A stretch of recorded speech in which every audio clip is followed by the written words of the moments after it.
نہ میں کسی مسجد پر بلڈوزر دیکھ سکتا ہوں، نہ کسی مندر پر بلڈوزر دیکھ سکتا ہوں، نہ کسی مسلمان کے گھر پر بلڈوزر دیکھ سکتا ہوں، نہ کسی ہندو کے گھر پر بلڈوزر دیکھ سکتا ہوں۔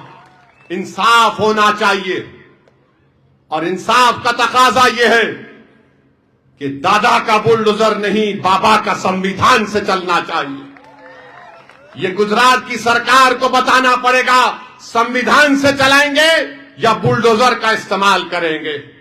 اور پھر یہاں پر اس وارڈ میں 40 سال سے بھوج میں بی جے پی کی سرکار ہے، دکھانے کو کچھ نہیں ہے، دکھانے کے لیے کوئی کام نہیں ہے، صاف پینے کا پانی نہیں آتا یہاں پر۔ زلزلہ آیا خسرا گراؤنڈ میں، وہاں کے لوگ پریشان، کچھ دکھانے کا کام نہیں ہے، بس مسلمان کو دکھاؤ، یہ دیکھو یہ آ رہا ہے۔ ارے بھائی کب تک ڈراؤ گے؟ ڈسٹربڈ ایریاز ایکٹ قانون بنا دیے، کانگریس بنائی تھی 1986 میں، اور 25 سال سے وارڈ نمبر 1 سے کانگریس کا کینڈیڈیٹ کامیاب ہوا۔ ارے بھائی صاحب آپ نے کیا کام کیا؟ نہیں، میں نے مسلمانوں کو ڈرا کے ووٹ حاصل کیا۔ اب اویسی آ کر کہہ رہا ہے کہ وارڈ نمبر 1 میں ڈر کی بنیاد پر نہیں، امید کی بنیاد پر انشاءاللہ پتن پر بٹن دبے گا اور مجلس کا امیدوار کامیاب ہوگا۔ تو میرے عزیز دوستوں اور بزرگوں، یہ آپ کے ڈپٹی سی ایم صاحب سے یہ بھی کہنا چاہ رہا ہوں کہ ٹرمپ نے بھارت کو انگریزی میں ری ٹویٹ کر کے کہا کہ بھارت براستان ہے، نارک چڑر ہے، یعنی ہیل ہول ہے۔ اس پہ بولو نا یار، تم ٹرمپ سے کیوں ڈرتے؟ بولو ٹرمپ پہ۔ ٹرمپ تو کسی کا پپا تو نہیں ہے، گوری چمڑی کا پاگل ہے، ظالم ہے۔ ہم بول رہے ہیں نہیں، ٹرمپ کو نہیں بول سکتے، اویسی کو بول سکتے ہیں۔ میں تو بھارت کا ہوں، ٹرمپ تو امریکی ہے، نہیں امریکہ نہیں بول سکتے۔ ارے ٹرمپ بول دیا کہ میں جنگ رکا دیا، یہ بولتے ہی نہیں ہے کچھ۔ یہاں پر آ کر بولنا تھا، اے پاکستان سن لے، دوبارہ حرکت کرے گا تو 9 رن وے نہیں، پورے ایئرپورٹ کو خاتمہ کر دیں گے برہموس سے، مگر نہیں بولیں گے، نہیں ٹرمپ ناراض ہو جائے گا۔ ارے ٹرمپ سے ڈرنے والوں، تم ہم کو بلڈوزر سے ڈراتے۔ ہم مر جائیں گے مگر سر نہیں جھکائیں گے کسی ظالم کے آگے انشاءاللہ تعالی۔ جمہوریت کے دائرے میں رہ کر ہم کو اپنی لڑائی لڑنا ہے۔ تو میری آپ تمام سے گزارش ہے، 26 تاریخ کو پتنگ پر بٹن دبے گا انشاءاللہ۔ ووٹ دیں گے آپ لوگ؟ ہاتھ اٹھا کر بتائیے، کہیں بھول تو نہیں جائیں گے نا؟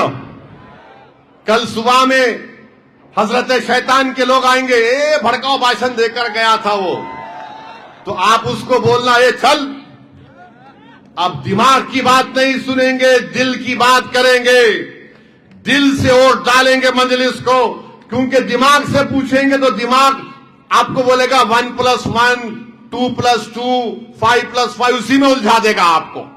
تو آپ کا کام یہ ہے کہ آپ یہاں پر اپنی لیڈرشپ کو مضبوط کریے، اپنے آپ کو نیتا بنائیے، اس وارڈ میں تبدیلی لے کر آئیے تاکہ ہم پورے ڈیولپمنٹ کے کام کو صحیح طریقے سے کرا سکیں، اور آنے والے اسمبلی الیکشن میں انشاءاللہ تعالی اگر ہم متحد رہیں گے تو آنے والے اسمبلی الیکشن میں انشاءاللہ شکیل سما آپ کا ایم ایل اے بن کر گجرات کی ویدھان سبھا میں جائے گا انشاءاللہ تعالی۔